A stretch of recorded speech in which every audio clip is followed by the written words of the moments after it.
It started as an ordinary afternoon at the museum, the kind of place where footsteps echoed softly on marble floors and every wall seemed to breathe history. The galleries were filled with tourists, art students sketching in silence, and families drifting from one exhibit to another. Among them walked a man named Trevor Lane. A cheerful office worker who had decided to spend his weekend exploring culture. Trevor wasn't an art expert. In fact, he was more interested in filling his phone with pictures than studying the plaques on the wall. Trevor had recently bought the latest smartphone, complete with an upgraded camera. His social media profile had been steadily growing, and he had become convinced that every experience needed to be documented. He wasn't alone in this habit. Nearly every visitor had their phone out, snapping pictures of paintings and sculptures. But Trevor had something more ambitious in mind, a perfectly framed selfie with a world-famous artifact. The object of his attention was a vase. But not just any vase. This was a centuries-old porcelain masterpiece, delicate creation from the Ming Dynasty, glowing under the carefully angled lights. Surface shimmered with painted dragons, waves, and clouds, each detail as vivid as if the artist had completed it yesterday. The museum kept the vase on a pedestal behind a short glass barrier, meant to discourage hands, but not to obstruct viewing. People admired it with hushed voices, aware of its priceless value. Trevor approached, heart racing with excitement. He had seen countless influencers capture glamorous moments with art, and he wanted his own version. He angled himself just right, trying to include the vase in the background while ensuring his smile looked natural. His first attempt cut off the top of the vase. The second had too much glare. The third wasn't flattering enough. Each time, Trevor inched a little closer. A museum guard, watching from across the room, shifted uncomfortably, but didn't say anything. After all, many visitors leaned close for photos. Trevor's focus narrowed until all he could see was the glowing rectangle of his phone. He turned his head slightly, stretched his arm higher, leaned back to capture the right angle in. That was when disaster struck. His elbow brushed the barrier.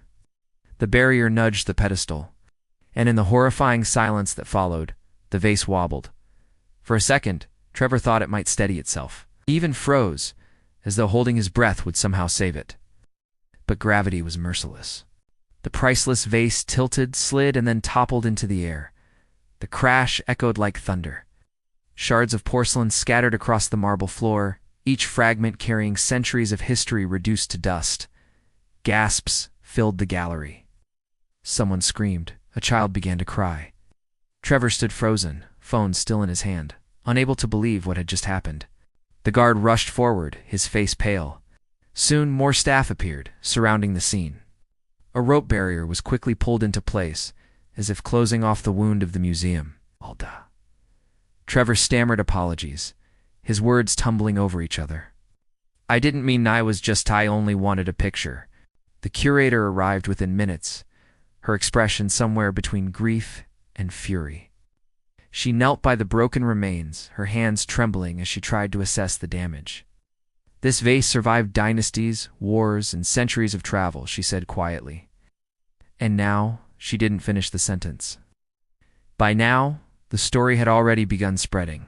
Other visitors filmed the aftermath, uploading videos with captions like, "Man destroys priceless vase for selfie." Within an hour, the incident was trending online. Trevor's face appeared in countless thumbnails, frozen in the horrified moment when history slipped from its pedestal. The museum released a statement calling it a tragic accident, but the comments online were less forgiving. Some people mocked him mercilessly. The selfie generation strikes again. Others were angrier. Centuries of heritage destroyed because of vanity. A few tried to defend him, pointing out that museums should protect fragile items with stronger barriers. But the damage both to the vase and to Trevor's reputation was irreversible. Trevor's life changed overnight. Friends stopped returning his messages. His workplace asked him to take an indefinite leave, worried about the attention his presence might bring. Strangers recognized him in the street, some asking for photos, others shouting insults. A single mistake had become a global spectacle. And yet Trevor couldn't stop replaying the moment in his head. He remembered the shimmer of the vase, the weightless instant before it fell, and the sound of it shattering. He had gone to capture beauty, but had instead destroyed it. Months later, the museum displayed the fragments in a new case.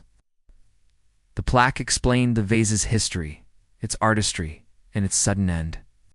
It was presented as both a lesson in fragility and a warning about modern carelessness. Visitors crowded to see it, whispering about the story behind the shards. Trevor visited one day, wearing a hat pulled low. He stood among the crowd, staring at the broken pieces.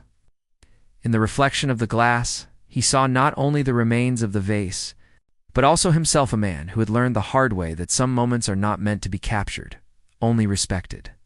He didn't take a picture. This time he simply walked away.